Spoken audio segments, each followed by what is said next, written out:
This is Ravens Flock Talk Podcast, coming to you every week with their thoughts and opinions on each and every Ravens game. Tune in weekly and join the flock.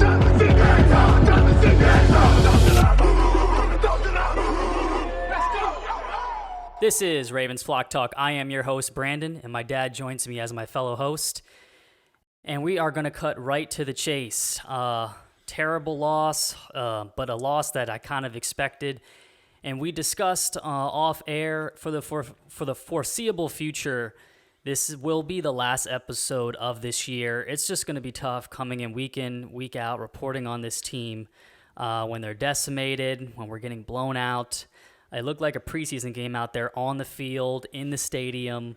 By the end of the year, it might look like how the Orioles games look like in the stadium. It's just it's tough to cover this team at this point, and I just have to say that right out the gate, so the fans know we never expected this to happen. This was unplanned. This has never happened since starting the podcast. But it's tough, man. It's tough to watch this team at this point, and I just don't see how it gets any better.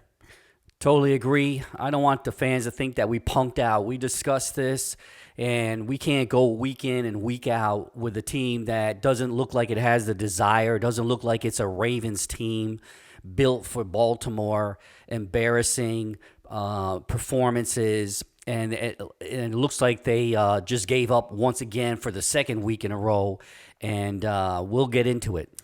Yeah, I mean, I wasn't as upset about this loss. I was more upset about last week when we still had, for the time at some point, some of our starters. So I kind of expected this coming into this game, to be honest with you. Yeah, I expected it too, with all the injuries and whatnot, but also it didn't look like we were prepared. It didn't look like we had a fight in us in M&T Bank Stadium, home territory. I can't give them a complete pass because injuries are part of the game, and they have to stand up. And it didn't look like they had a variety of a game plan to deal with Cooper Rush being the backup quarterback. Yes, he's a backup, but there was no scheme for him in case the running game didn't work out. It just seemed like we were totally lost out there, both offense and defense and special teams. Yeah, I before the game expected them to really make the game easier for him by running the ball, but we can't get any push from our offensive line. We couldn't get a push in the beginning of the year, a Cleveland game, for example. But you touched on it in terms of injuries. I want to get right into it. A lot of people are excusing John Harbaugh for injuries, and yes, this team is decimated, and it's tough to, as any coach, to go out there when all the star players are hurt. However, if he's such a great coach that everybody claims to be, a good coach will figure out how to just be at least competitive. That's the biggest thing. Mm-hmm.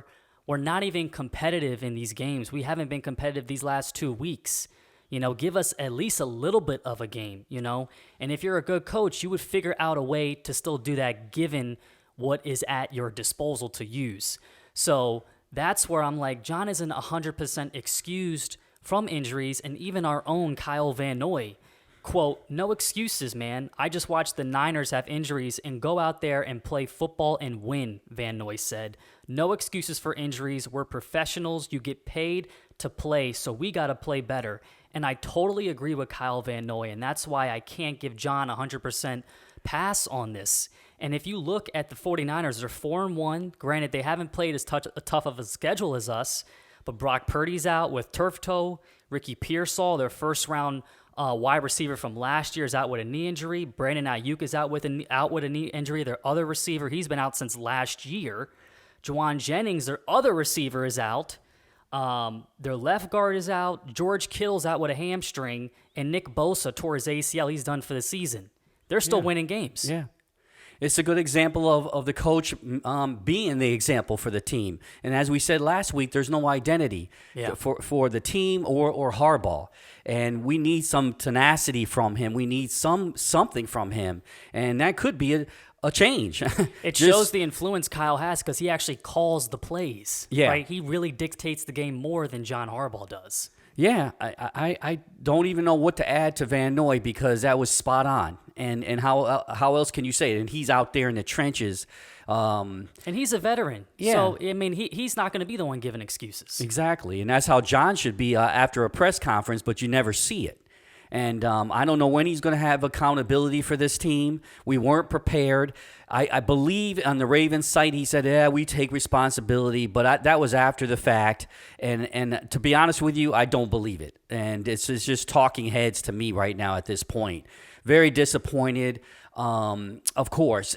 But as Brandon said, we expected this to be tough, but not like this. Not to the degree that you didn't even come out to play. You got outcoached. You got outplayed. Let's keep in mind, Houston was 1-3 too. Both teams were 1-3. Yeah. So they got the back against their walls, and Houston looked like they were 4-1 against us. That's how bad our defense was. I didn't know if it was C.J. Stroud or Joe Montana out there. You know, I mean, it was bad. Guys are wide open, but guys are wide open in week 1. Yeah. So that's why I agree with Van Noy. Injuries can't be an excuse. And the fact that John Harbaugh, I mean, I grant he's not going to out his guys in the media, but, you know, quote, we have to get to work is what we need to do. We need to stick together. We need to find ourselves when he was asked about possible changes with Orr. Quote, I don't think that's the answer. I get it. He's not going to out his guy. But as fans, it's like, man, we're last in defense. Yeah. We're last in defense. This guy is not the answer, Zach Orr. He's just not. And we always say we're not exiting those guys, okay? But you can clearly see that the defense and the secondary was totally lost. They've were nowhere lost every week. I mean, they were just out of position almost every play. It didn't matter if it was a 3rd and 3 or a 3rd and 13. Yeah. You just felt like they were going to get a first down. And if they didn't, they were going to go for 4th down and easily make it. They're just discombobulated. Yeah, and what is I'll be honest, guys, we turned the game off at halftime. Yeah. It was so, what was the point of watching? Exactly. I mean, Loop missing that field goal at the end was just the icing on the cake of that first half. Yeah. I mean, and you know, you already have a backup quarterback and you're not expecting much. And you can't run the ball at all. Yeah, the way the game was going, it was just like more than hard to watch. It was like for a fan of Baltimore, you say to yourself, we've never seen this from a Baltimore team ever. There's videos, people were leaving at halftime, people were leaving in the 3rd quarter. Yeah. You know, they showed a pan shot of the stadium, and it was just empty seat after empty seat, and this was around the 4th quarter. You know, who wants to sit there at that point? This was embarrassing, and it should have been embarrassing for all coaches, head coach, owner, everyone in the organization should look at this at home and say to themselves, we got to reset. And I don't even know what the answer could be, Brandon, because it's so bad in all 3 phases of the game. What are they going to do? A lot of people talk about the draft and stuff, but it's so many holes that need to be fixed, and there needs to be coaching changes.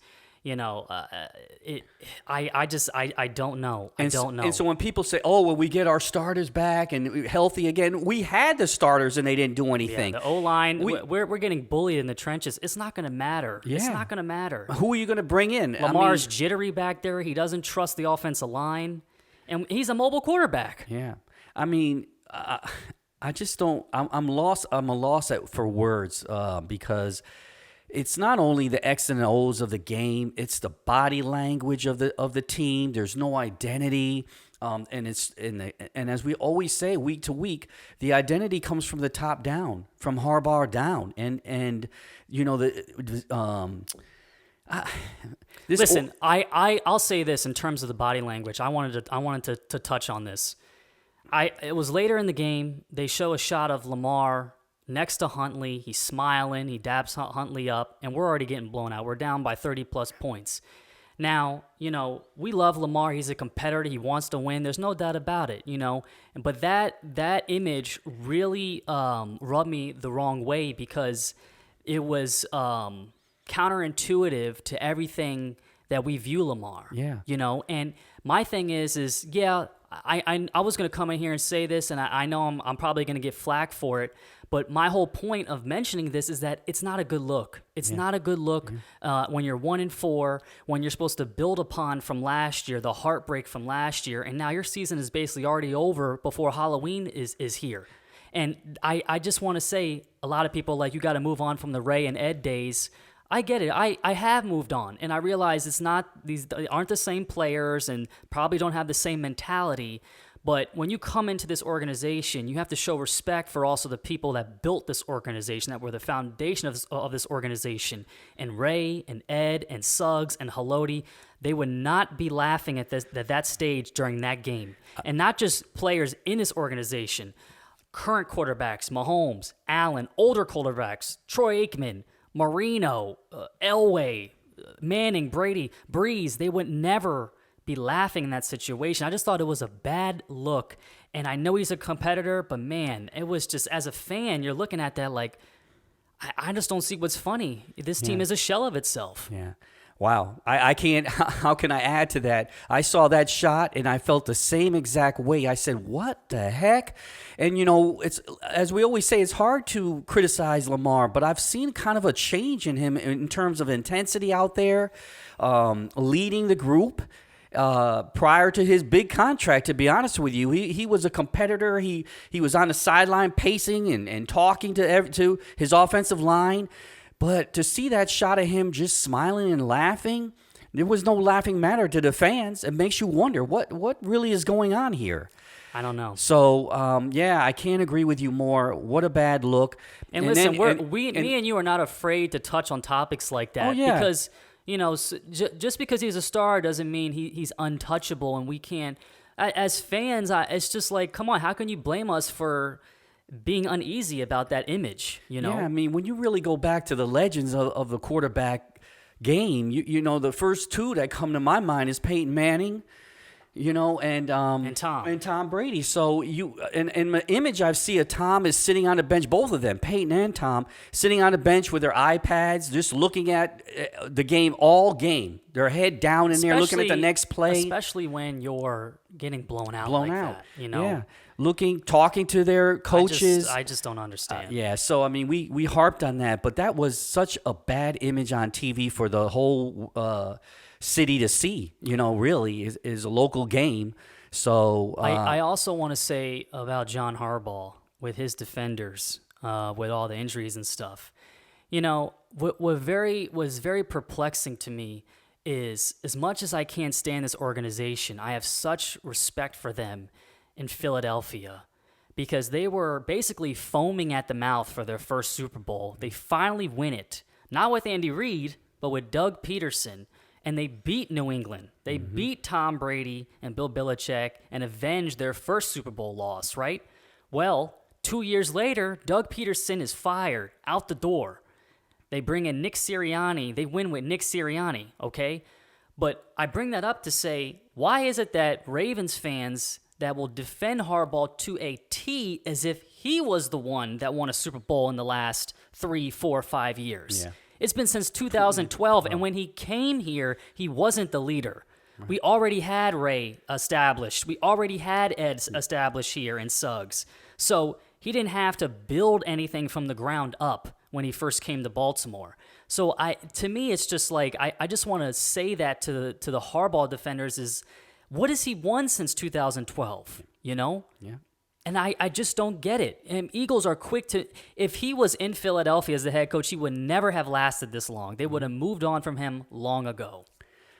Wow. Yeah. Spot on. Because, the leaders were the players when he came into the picture. Yeah. And think about all those Hall of Famers that he had on that team. So, and then I go back to when Lamar's first or second year, Harbaugh's asking him what to do. And here's a rookie quarterback. That stuck in my mind when we had 4th and inches and he's saying, what do you want to do? What do you want to do, in the Lamar? Seattle game. And I was like, are you kidding me? We already are doubting you in your decision making. And that whole year on 4th downs, he was making the wrong decisions at the wrong time. I remember that clearly. That whole year he was being blasted for that. I can't remember if it was that year or not, but I mean, the fact of the matter is his job was saved by Lamar. He was on his way out, and they just like to, turn a blind eye to that fact. But this as many people were saying in the Ravens comments, this is John Harbaugh without Lamar. This is who he is. If you want to get the real John Harbaugh, this is who he is. And I want to ask the fans out here, what does John add? What value add does he have? Yeah. He's not an offensive mind. He's not a defensive guy.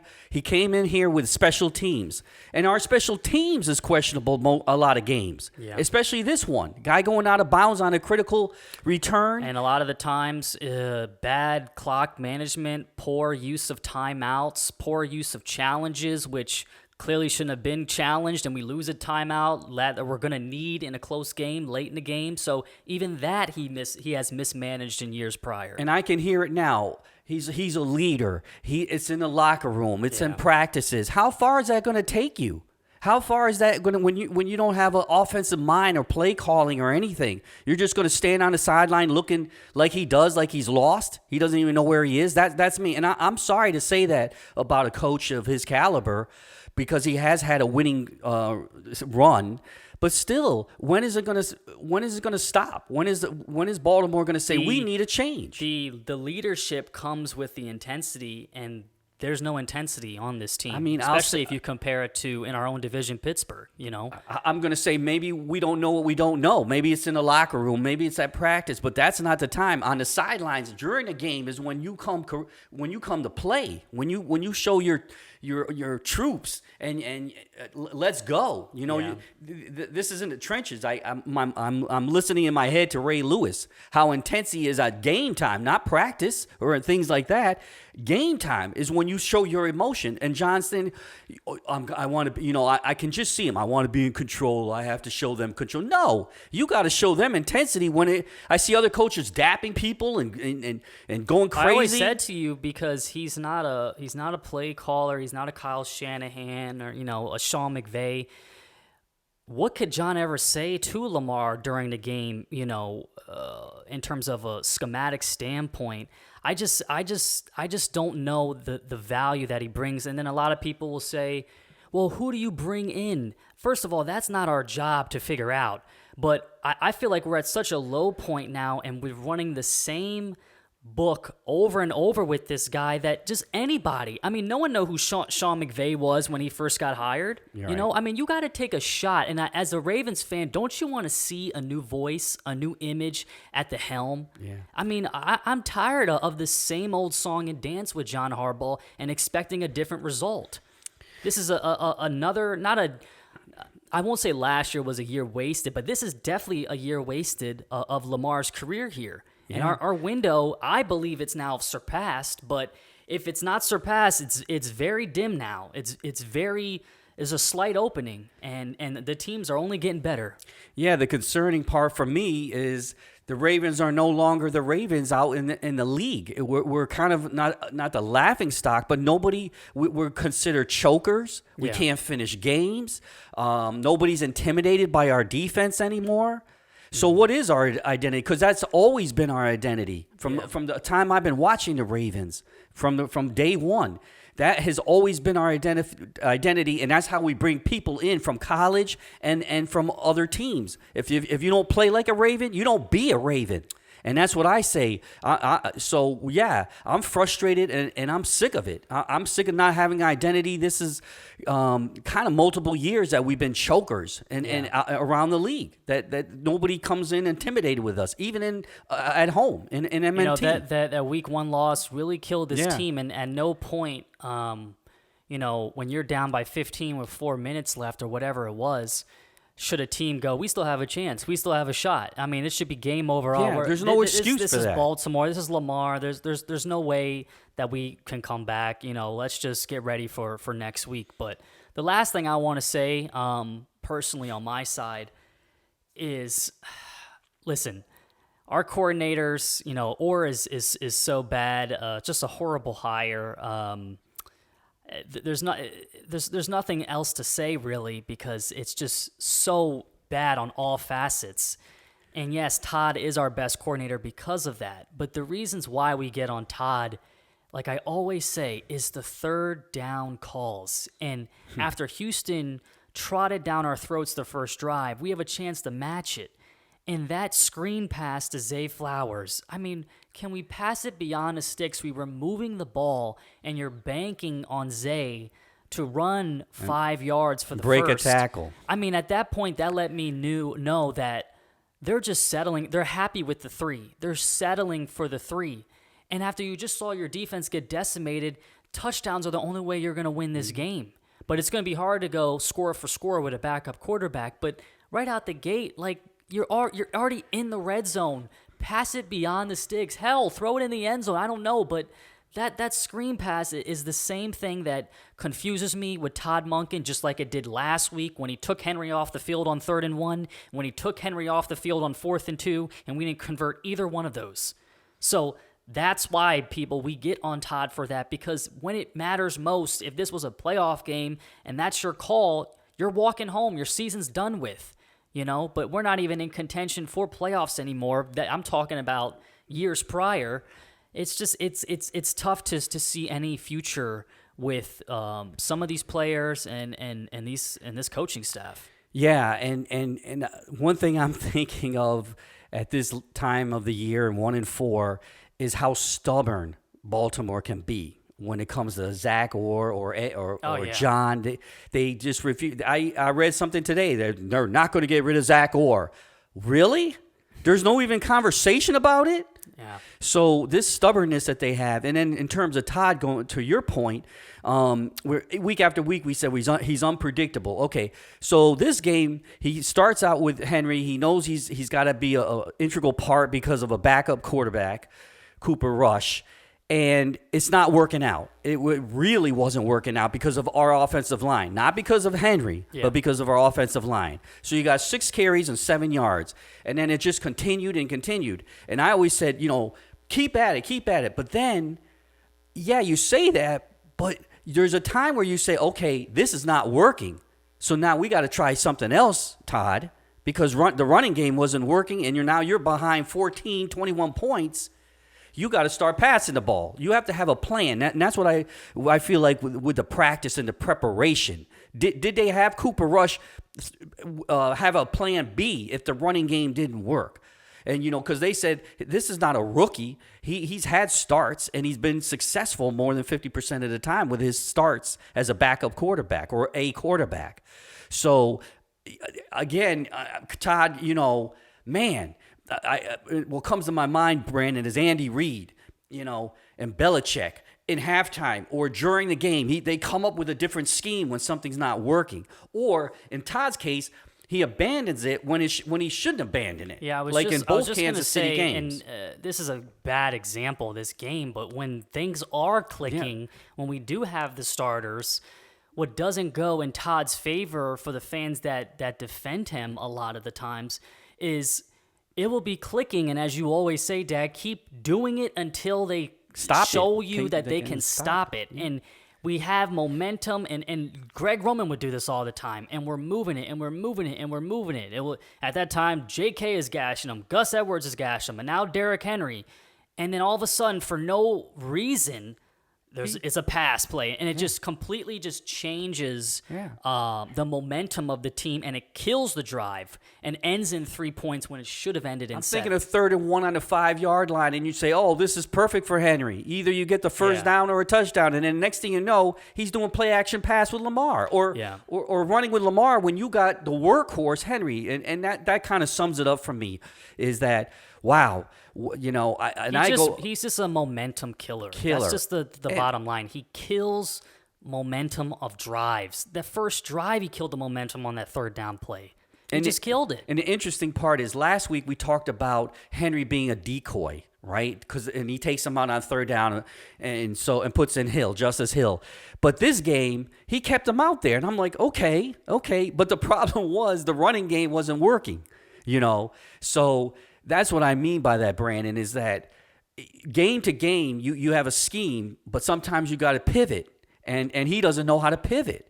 And but I was glad to see him at least keep him out as a decoy, and a lot of times he was running him, it just wasn't effective. Well, I don't think he's a decoy when Cooper Rush is your quarterback. It's not a decoy. The decoy is because when Lamar's out there. True, but this is the game where at least he kept him out there, so they didn't. He had to, I mean, actually, when you pin him against a corner, he's got no.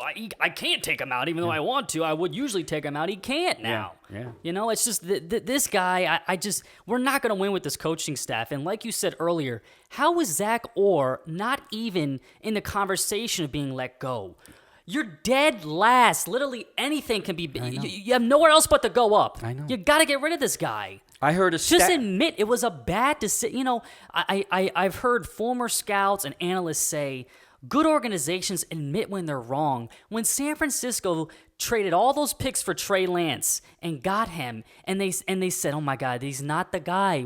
They got to move on." They didn't hold on to him. They let him go and promoted Brock Purdy, and they went to a Super Bowl with him. Mm-hmm. Stubborn organizations like the Jets hold on to Zach Wilson, knowing he's not the guy. Yep. And you're going to go down in flames. You're going to get fired because you're going down and not realizing I messed up. We got to pivot, and we are not an organization that pivots. This guy is not the answer. He's showing you week in and week out. What is it going to take? Yeah. What is it going to take? And as a fan, it infuriates us because we can't have confidence in these guys to make the right decision if they're like, we just got to stick together. This is the NFL. That's not going to work when you're dead last. And I don't want to hear defense. To that point, I don't want to be a Pittsburgh. That's what they're known for. Is just holding on to all their coaches. But they still find a way to win, and we don't. And we don't. We don't. I know, but they don't win the big show. That's the problem with them, and they're used to that. Because they have such a long history. But you know what, Dad? We always talk about Pittsburgh and get on their case, but damn, they play hard for Tomlin. Oh, yeah. As much as the fans can't stand Tomlin. I mean, Pittsburgh fans can't stand him.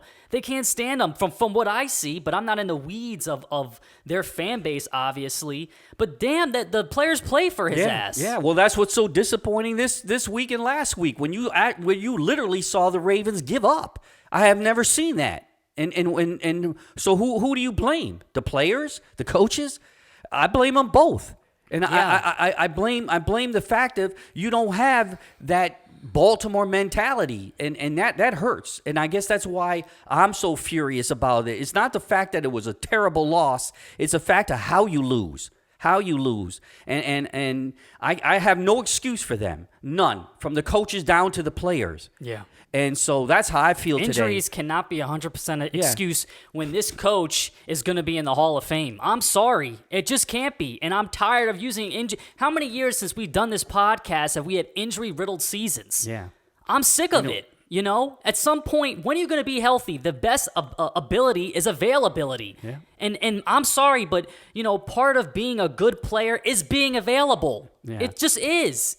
If you're going to have a good career, you got to be able to play. You got to be able to play. And so I'm tired of just like, oh, well, we're injured. How can you even evaluate? I mean, God, every team has injuries. And what I'm tired about is the same players on Ravens having injuries after injury, year after year, and we still keep them. Stanley. We know. You know? No, but seriously, this guy needs to go. I know. And he cannot stay on the field. And the fans and everybody, oh, he's out there for 4 weeks, for 4 games. Oh, look at him. Like it's some miracle. It's just, you know, it's crazy is that there's so many players where we pay them big money, and then it just falls off a cliff. Humphrey, Joe Flacco was... Humphrey, Stanley. Now Beeks is out with the neck injury. I don't know what happened to Roquan.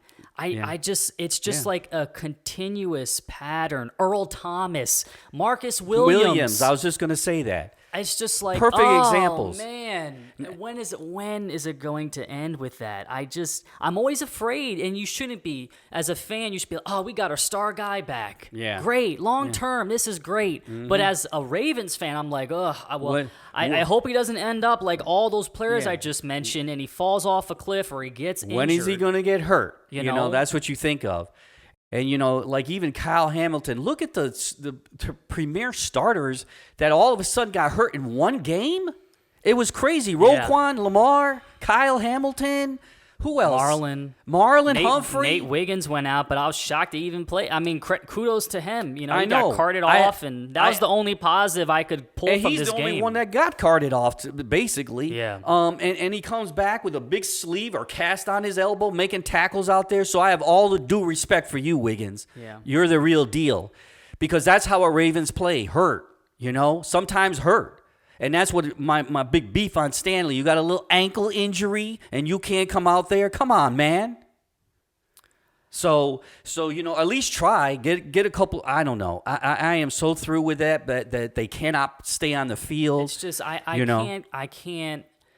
The last thing about injuries in these players, we're gonna get probably crucified by people for talking crap about people's injuries or whatever. It's not talking crap. It's just at some point, as an organization, you got to be like, the chances that this guy is going to be a reliable player for us on the field are slim to none. Yeah. And it's time to cut ties. Thank you for your services, but no thank you, because we need somebody that's going to help us get there that we can rely on. Yeah. It can't be a one-sided thing where, we're hoping to rely, but they can't rely on themselves to get on the field. It has to be mutual.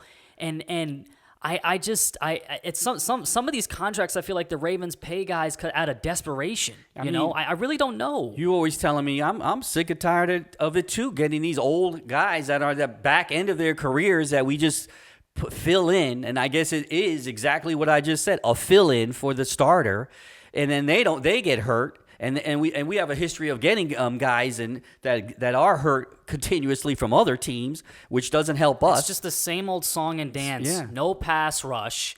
We're really doomed when the offensive line stinks like this year. Old wide receivers that we get excited about but never know how to utilize. Corners that are 10 yards off the guy. We struggle to get turnovers. Linebackers out of position, out of lane. It's just the same old song and dance. Yeah, and think about the edge rusher. We haven't had one since Terrell Suggs, really. And you're going to rely on Van Noy, as good as he was for us. The fact is this is the oldest guy on the team. So my thing is like, I don't want to make a run for the playoffs. I want this team, whatever it takes to have a change for the future, fine. If it blows up, fine. Because who are we going to beat in the playoffs? What purpose does it serve? Well, I'll say what purpose a little it serve? Rotation on that is put in your second string more so that you can see now. Well, during they have no season. choice now. Well, they have no choice. The second, third string did just play. I know. No, I'm saying I'm banking on people returning. Okay, even when they return, our starters, the season will be over. Yeah. So what I'm trying to say, and my point is, put in those guys that are on the cuspis, on the brink of being a star or something or starter, and then let the other guys sit down for a while, for a quarter, so you can test them. Don't test them in preseason when it doesn't count. Listen, I don't think they're going to have a choice. And when when starters get injured, Dad, they never. It's always like 3-4 weeks anyway before we even see them come back. You're right. We'll get a chance. We're going to be see seeing that. it. Like I said, it's a preseason game now. Yeah. And we're going to get killed by the Rams next week. Yeah. But besides contract parameters on how many games they have to play or whatever's in their contract, why would the starters want to come back? I know. What's the point? And well, that's the thing that I'm thinking about. What's the point? Yeah. And then I'm. So it's like, you know what? You might as well get a top 15 pick, maybe even a top 10. Who knows? Because we haven't seen that in years. I've never seen it in my lifetime. And get a stud pass rusher, and actually get the right guy for a change. Because all these guys you get in the second round that you're crossing your fingers is a diamond in the rough. It hasn't worked out. Exactly. From Away to Ojabo, where are these guys when it matters? Where are they? And these first-round picks of these receivers, please, we haven't hit on a receiver too much. Hollywood, and then it was Zay, okay, especially Zay. But still, man, there's been so many other picks prior years of receivers that haven't worked out. Perriman, Duvernay, Prochet, it's a lot of them. Yeah, so my thing is, hey, how about an edge rusher that can impact a game? Because every team in the AFC, including mostly in our division, have premier edge rushers that just cause havoc for us. And then they have a premier receiver that causes havoc for us. Even when we scheme up blitzes and stuff, we still, with the linebackers included, we still can't get to them. So I don't know, but that's all I have to say. It ran over longer than we anticipated, but we're upset. And like I said, I don't want to come in week in, week out saying the same thing over and over with this team. I mean, this team is dead in the water. I think I got it out of my system. We talked about this and what we would do a little bit. We never go and talk about our podcast beforehand. But in this case, we said, hey, if we're going to shut it down, let's talk and see. And this is the reason why we're so passionate right now. It's not that we're punking out and it's just giving up. I don't want to. We already repeated a lot of the same things for years, right? But we were still winning games, right? But when you're 1-4 now, I'm not doing this every week saying the same thing. Yeah, we already do. If you go back, especially when you're going to have to turn the game off at halftime. Yeah, you know. And we've been saying the same thing and the same topics. The core topics that we have on this podcast is always revolving around coaching and specific players. Yeah. And so it's hard to go in now because last year the recurring topics: Marcus Williams, Brandon Stevens, Todd Monken, right? Yeah. This year Zach and John Harbaugh. This year Harbaugh, Monken, Marlin. He was also, and for you also Stanley. So it's just like the same thing. It's almost over amazing and over. that even for us, when we play it back and listen, it's week after week. It's pretty much saying the same thing. And like you just said, when you win, okay, we can deal with it. Listen, but now when you're decimated like this, then you say, okay, enough is enough. Let's make some changes. Let's have something to look forward to next year. Yeah. Because right now I don't see how it can be fixed, Brandon. That's my frustration. Is because all three phases of this team need a whole revamping, in my opinion, because the starters they had aren't performing, aren't doing for whatever reasons, excluding Lamar and and Henry and some of the core people we know, Kyle Hamilton and Roquan. Yeah, they're fixtures, and usually they don't get hurt. But the other core members, especially on the corners and our offensive line, where do you go? Well, listen, I'll save your breath. All that you said, I get it. It means nothing when your head coach says, Zach Orr is not the problem, you know? Yeah. So all that you said is just thrown out the window when I have a head coach that sees no problem in his coordinator being last in the entire league. In a league where you have Cleveland, the Jets, the Giants, the Jags, the Raiders, the Panthers, the Falcons, and we're dead last. Yeah. So all those players you named obviously hasn't made a difference if you're dead last. So until this organization, until his head coach sees this is a problem and we need to change it, I'm not going to take them seriously. Yeah, and if they don't, then Bisciotti needs to take control and say, okay, well, if you're not going to do it, John, I will. And I'm waiting on him to do that. See ya. We got to make a change. Listen, I'm not expecting them to fire him in the middle of the season. I haven't seen a coordinator. I don't know. Maybe my memory is messed up, but I haven't seen it since Cam Cameron. But that was a long time ago. That was a very long time ago. I have to do my research. I didn't expect to even bring this up. But they have to do. If they do not do it by the end of the year, if he's still here, forget about it next year. Forget about it. They have to do it by the end of the year. Like I said, I don't expect them to do it in the middle of the season. But if they don't by the end of the year, well, since it shame won't, on I don't know, Brandon. Since it won't matter anyway, they may keep him because it won't matter. It won't matter at all. What do you mean it won't matter? You're talking about Zach Orr, right? Yeah. Yeah. I mean, since you're 3-7 or 8, why get rid of him now? What is a defensive coach going to do now? You know, wait till the end of the year, get rid of him, and get somebody else. But you know. They could get rid of him in the middle of the year, but the season is lost. The time you do that is when you're in contention and you're starting to make a slide, and then you say, hey. Yeah, but my thing is, it's like, it's whatever at this point. Yeah, you know, to me, it doesn't make a difference whether you do it now or at the end of the year. He's going to stink either way. You know, he stinks now. He's going to stink at the end of the year. It's a good point. It doesn't even matter to me. But hey, and when we say that, I want to be clear though for the fans. When we say stuff like, when Brandon says stuff like stink, it mean what we're really saying is he's not qualified in that position. He wasn't ready. We're getting a first year, now second year defensive coach for a top tier team going towards a Super Bowl. that's why we're so hard on him, because that was a bad pick because he just wasn't ready. He wasn't ready. He wasn't seasoned. And we in Baltimore, we expect, excellence. So it's just, even when he was hired, me and you, and we're just fans. We're just like the people watching this video. We were like, him first time? Yeah. I mean, that is a big job and it's a for big a risk. guy with zero experience. It's a big risk, and we are a contender. I mean, listen, let's be honest. They gambled on that decision. Well, you know what? what? It was a huge gamble. Yeah. It was a huge gamble. And it's almost like they didn't want to pay top dollar. And this is the result of it, though. That is the proof in the pudding. That here's the result, that gamble now ruined your entire year, where you're right there, like Buffalo, ready to go, that next level, Lamar against Josh. And they just ruined it, and that's why we're so frustrated, because those decisions they make when it comes to coaching like that in these key positions, offensive and defensive coaches, make the team, obviously, because John doesn't do anything. He doesn't call anything. Yeah. So what the hell is he doing? He's just standing there. Leader.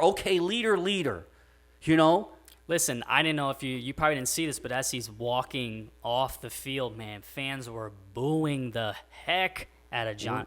Booing the heck, and he's looking up at them almost like he's astonished that John, how can I be booed? How dare you boo me? He was just looking at the fans kind of in disgust. But you know what? We do have a right to boo you, John. Exactly. So don't act like you got all these rings like Andy and Bill. Exactly. I mean, 2012's a long time ago. And you got one ring, and you had one of the best teams out there in the NFL at that particular time. And that year, too, was lucky as I don't know what. Yeah, it sure was. That Jacoby Jones play was pure luck. Mean, pure luck. And it all just clicked with How do you let them, a guy get behind you 80 yards down the field? Guess what? Yeah, they usually do that on us. They usually do that on our defense. Lucky to get that ring. Lucky. Yeah, and I mean, everything had to fall in place that year, and Flacco was phenomenal. That year single-handedly bought him, so many more years here in Baltimore. It brought him what I call credibility, and everybody's just keeping that on. When does credibility go away? Another it's thing about too. Winning. Another thing too is people got to say, I got to stop mentioning this guy and Ed Reed, right? Well, you know what? The guys that defend John to a T, you got to forget about 2012 too. If I got to forget about the Ray Lewis and Ed Reed days, then forget about what John did in 2012. Right. Because if I'm holding on to what was, you're holding on to what John was back then too. It goes both ways. Mm-hmm. It goes both ways. And today's day and age of football, too, coaching is so crucial more than anything. Yeah. More than anything. Football is not the same. So, in today's day of football, where you basically have to play defense with your hands tied behind your back, you can't touch anybody, the coordinator is crucial. Mm-hmm. And John signed off on this guy to be the coordinator, so it falls on his shoulders, too. Terrible hire. Yeah. Terrible hire. Hey, numbers don't lie. We're last in defense, so statistics don't lie. And when you're like that in Baltimore, to be dead last in defense, that's just inexcusable. It's incomprehensible that we're in this position we're in, and that's why we're shutting down, because we know week after week it's just going to be mundane looking at this team as if you're looking at Jacksonville and Cleveland and teams that you don't even want. Giants. We're going to come on next week and talk about Puka Nacua and Devontae Adams just gashing us? No, I'm sorry. I'm not doing it. Even the commentators this week, this game, didn't know what to say in the third quarter. It was so pathetic. They're buying time.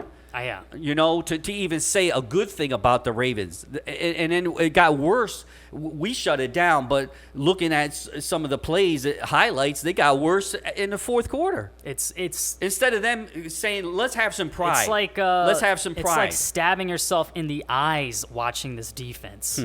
Every time the offense gets the ball, they're going to score. There is no shot of a turnover, of a stop. And, let's face it. I don't even listen. This is C.J. Stroud too.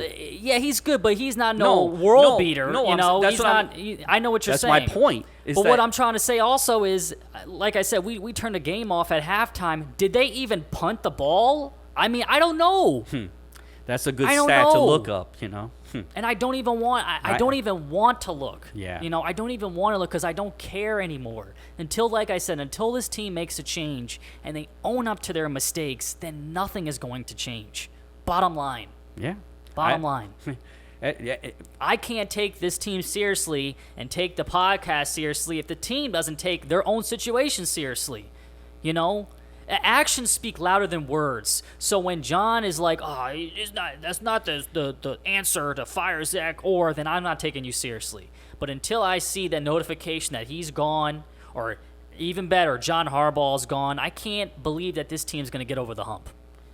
And the very last thing that I will say is that image of Lamar and Huntley smiling and laughing and goofing around on a time like this. I want to remind everybody, you know, Lamar is our leader, and we very rarely criticize him because of his athletic talent, 2 MVPs. But, man, in critical times like this, when you need a leader, not only the coach, but the player of the team, and that was a bad look.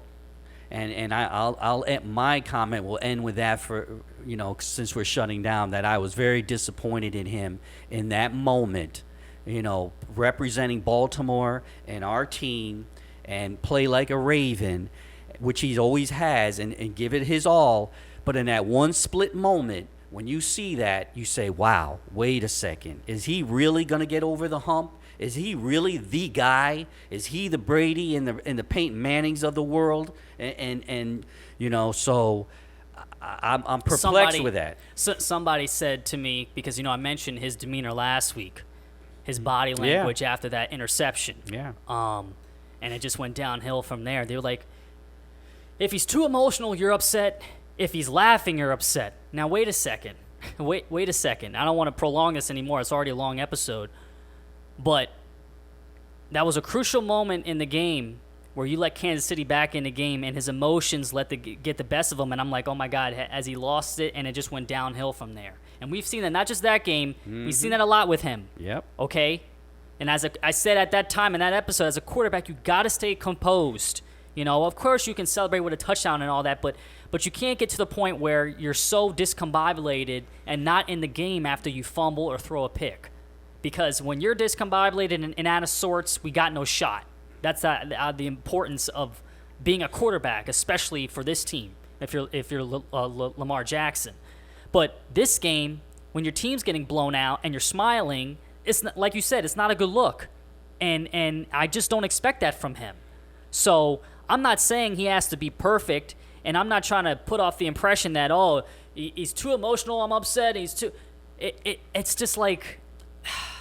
What I'm trying to say is it's just weird antics of Lamar that I just don't see with some quarterbacks that have won Super Bowls. In a nutshell, I feel like you're saying he's not the quarterback that you fear that can come back at any time because he lets his emotions get the best of him. So that's what makes these legends so dangerous, because you never felt like Peyton was out and Brady, that they couldn't come back. But with Lamar, you're not quite sure with his body language is what I think you're saying, and because we can see it. So I guess players can see it as well. But that's my point with Lamar. Even the negative emotions that Brady or Manning or whoever has shown, they were trying to rally their guys together. A lot of the negative emotions that Lamar portrays is slamming his helmet and then sitting alone on the bench and stuff, instead of being like, dang, my fault, guys. I'm really upset, but we're going to get this back together. Good point. Good point. Bringing together his wide receiver crew, or most importantly, his offensive line. It's a lot of the times it's him, off in the corner, just upset, not talking to anybody. Right, because of what he did. Yes, those negative emotions, those upset emotions that he portrays, you don't see that with the Hall of Fame quarterbacks that are now gone. But what I want to see with him, with his offensive line and some of his receivers, to go on the sidelines after a bad series and get in their face, like I always saw Todd Brady and Peyton doing. Even though they were calm and collective, you would see them, grabbing people's face masks, their offensive line. That day and age is gone. No, but I'm just saying on the sidelines. I'm talking about, in their play, because they respect them, I don't. There is not anybody on the sideline like just. I know. Bringing guys together. I don't know. I don't know. We don't have the answers, and quite frankly, I don't think they do. And I said that before, and it goes to show because, like I said, we are not competitive at all right now, and it's a very depressing season already. So, listen, folks, unexpected. Apologies for having to shut it down. If you don't understand, hey, it is what it is. If you do and sympathize, we appreciate it. I like I always say, how can you blame us? It's tough to always talk about this team, and it's gotten to the point now I don't want to talk about the team. That's how bad they are, and that's the reason why for the foreseeable future we're just shutting this down now because it's gotten too ugly, and we repeated the same things over and over. But hey, this is a 50-minute episode. We got it all out. If we're gonna. If this really is the last one of this year, we definitely got it all out of our system. But we can't watch the game as intensely as we can now for the sake of the podcast because, the season's we want done. the podcast to be positive and energetic. That's the last thing I'll say, and I'll thank the fans for listening to us and reaching out to Brandon with all your questions and thoughts and comments. We love it all. I'm sure we're going to get a lot of feedback on this one, and so be it. And really appreciate this podcast, Brandon. It was a pleasure always with you, being the partner that you are. And, we'll see if you. I don't want to act like it's like the death of anything, but we'll see what happens. It's just it's been a tough year, and I think we definitely need a break for sure because this team is very lost. So. Maybe after the bye, they'll have a whole new. If they come out in the second half of the season after the bye and do some things, who knows? We'll be back and I hope I'm proven wrong because I don't see a run happening. But hey, we shall see. So, thank you again from Ravens Flock Talk, and we will see you when we see you.